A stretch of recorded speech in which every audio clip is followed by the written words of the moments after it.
France Inter.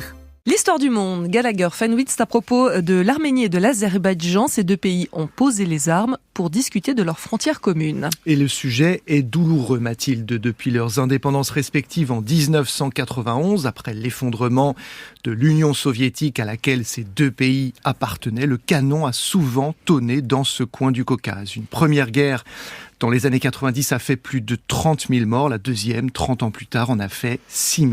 L'hiver dernier, c'est l'Azerbaïdjan qui a eu le dernier mot. Ses troupes ont attaqué le Haut-Karabakh. Résultat, cette enclave en territoire azerbaïdjanais s'est entièrement vidée de ses quelques 100 000 Arméniens qui y vivaient.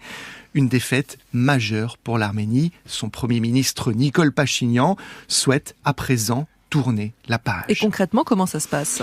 Alors, dans un premier temps, Mathilde, les représentants des deux pays doivent s'accorder sur la carte qu'ils vont utiliser. La discussion, donc, elle part de la frontière de cette époque, puisqu'ils ont choisi la période soviétique. Elle séparait la République socialiste soviétique d'Arménie de la République socialiste soviétique d'Azerbaïdjan. Ensuite, les négociateurs regardent la réalité du terrain, kilomètre par kilomètre. Et c'est là que ça se complique, évidemment. Évidemment, Mathilde, car le tracé a évolué depuis les années 90. Au fil des combats, des prises de guerre, des bouts de terrain ont changé de main, des compromis vont devoir être trouvés. À titre d'exemple, Nikol Pachinian a proposé de céder 4 villages arméniens abandonnés. À la fin des négociations, prévues d'ici la mi-mai, cela veut dire que ces localités vont se retrouver en territoire azerbaïdjanais.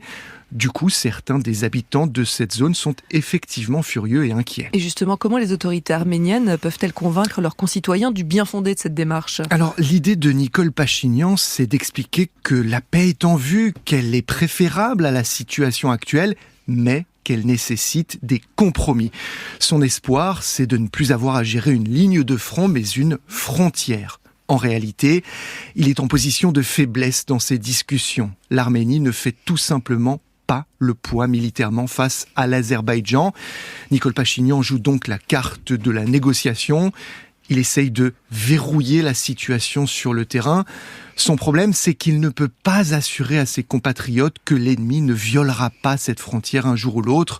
En l'absence de forces conséquentes, celle de son pays ou celle d'alliés, le dirigeant arménien peut espérer et non pas garantir que son homologue azerbaïdjanais respectera l'accord. Gallagher Fenwick pour l'histoire du monde.